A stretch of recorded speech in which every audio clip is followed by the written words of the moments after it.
Praise the Lord. सबको जय मसीह की। कैसे हैं आप लोग? परमेश्वर ने आज का एक और दिन दिखाया। परमेश्वर को बहुत बहुत धन्यवाद देते हैं। वचन के लिए प्रार्थना करेंगे। महान अनुग्रहकारी पिता परमेश्वर दयालु, जो वचन पढ़ते हैं आप सिखाएं प्रभु जी। आप बताएं, भेद की बातें बताएं। आपकी महिमा और प्रशंसा में हम बढ़ते जाएं। Holi spirit, thank you Jesus. सारा गौरव आदर महिमा आपको देते हैं। उद्धारकर्ता यीशु मसीह के नाम से मांगते हैं, आमीन।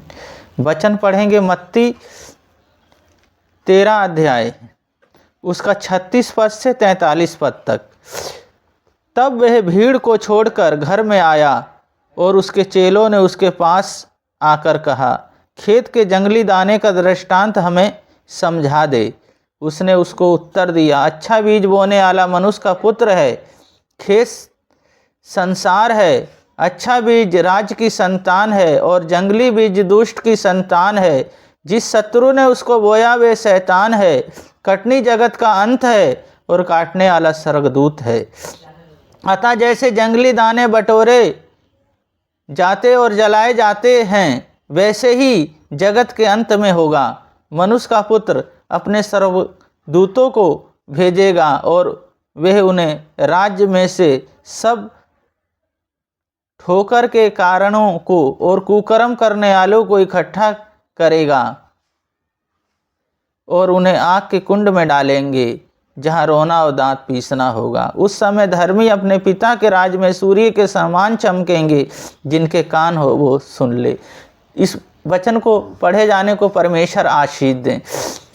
तो हम यहाँ देखते हैं, यीशु कहते हैं मेरी बातों को मानो, मेरे वचन को मानो। जो मैं तुम्हें बताता हूँ उस वचन पे अपने जीवन को जियो। जब ऐसे उसके वचन को हम मानते हैं और उसके वचन पे हम चलते हैं, जो अर्थ हमें बताते हैं, जो भेद की बातें और अंदर की बातें जो यीशु मसीह बताते हैं, वो हमारे जीवन के लिए है और हमारे लिए बहुत ही अच्छी वो बातें हैं। तो पहली बात बताते हैं, अंत के दिनों में क्या होगा। अंत के दिनों में तुम्हारे जीवन में कैसे कैसे क्या होगा। यीशु मसीह कहते हैं अच्छा बीज मनुष्य का पुत्र है। मनुष्य कौन? यीशु मसीह हैं। वो कहानियों में जब बात करते हैं तो यीशु मसीह अपने बारे में बताते हैं। कहते हैं जो बातें मैं कहता हूँ वो अच्छी बातें, उस वचन पे आधारित जीवन जियो।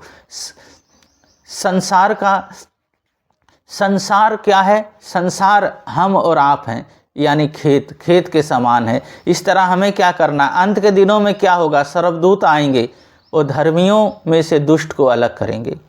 दुष्ट को अलग करेंगे, उन्हें आग के कुंड में डालेंगे, जहाँ रोना और दांत पीसना होगा। कुकर्म करने वाले जितने भी लोग होंगे, वचन से हट के जीवन को जीते हैं, बड़े सुख और विलास में रहते हैं, परमेश्वर उनके साथ नहीं रहेंगे।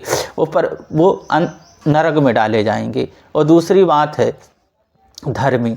जब हम यीशु मसीह पे विश्वास करते हैं, धर्मी बनते हैं, जब धर्म के कार्य करते हैं, जब अपने जीवन को हम उसके अनुसार जीते हैं, उसके सुसमाचार के लिए, उसके प्रचार के लिए हमें ताड़ना पड़ती है, हमें दुख पड़ता है, पर हम किसी बात से नहीं डरते, तो तभी हम धर्मी हैं और धर्म के काम करते हैं। तो यीशु मसीह कहते हैं तुम धर्मी लोग सूर्य के समान चमकेंगे। तो इसी तरह सूर्य के समान चमकेंगे, स्वर्ग में होंगे। वो स्वर्ग में हमें मुकुट मिलेगा। स्वर्ग में जो मुकुट मिलेगा हमें, तो तीसरी बात है स्वर्ग। हम लोग स्वर्ग जाएंगे। जो कोई यीशु मसीह पे विश्वास करता है वे स्वर्ग जाएगा। वो स्वर्ग में बहुत आनंद और बहुत खुश है, वहाँ हमें मुकुट दिया जाएगा। इसी तरह जब हम जीवन को जीते हैं, पहली बात है आनंद।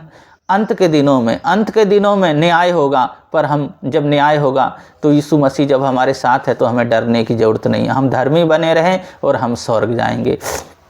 प्रार्थना करेंगे, अपने हाथ स्थानों पे रख लें और परमेश्वर अभी छुएंगे, अभी चंगा करेंगे। महान अनुग्रहकारी पिता परमेश्वर दयालु हे सर्वशक्तिमान, इन बहन भाइयों को मैं आपके हाथों में, आपके लहू में ढकता हूँ। छू ले और सामर्थ दे दे। इनके पैर के तलवे से सिर के बाल तक आपके लहू में ढकता हूँ। इनके शरीर एक एक अंग प्रभु जी, हर बीमारी, हर दुर्बलताएं यीशु मसीह आपके नाम से चले जाए, दूर होने पाए हर बीमारियाँ, और आपकी सामर्थ में भर जाएं और आपकी आत्मा और पवित्र आत्मा इनमें समा जाए। आपका वचन कहता धर्मी जन सूर्य के समान चमकेंगे। तो प्रभु जी आपके चुने हुए हैं प्रभु जी, इनके घराने, इनके फैमिली सब आपके विश्वास में बढ़ते जाएं, आपके आनंद में बढ़ते जाएं और आपके प्रेम में बढ़ते जाएं और आपकी इच्छा प्रभु जी इनके जीवन से प्रकट होने पाए। Holi spirit thank you Jesus, क्योंकि आप जैसा कोई नहीं प्रभु जी, जो कमाते हैं बिजनेस रोजगार सब पे आशीष करें और मल्टीप्लाई करें। हाँ मेरे यीशु मसीह, आपने प्रार्थना सुना, सारा गौरव आदर महिमा आपको देते हैं, हमारे उद्धारकर्ता यीशु मसीह के नाम से मांगते हैं, आमीन। इसी वचन पे आधारित जीवन को जीते रहें और हमेशा परमेश्वर की बाट जोते रहें। सबको जय।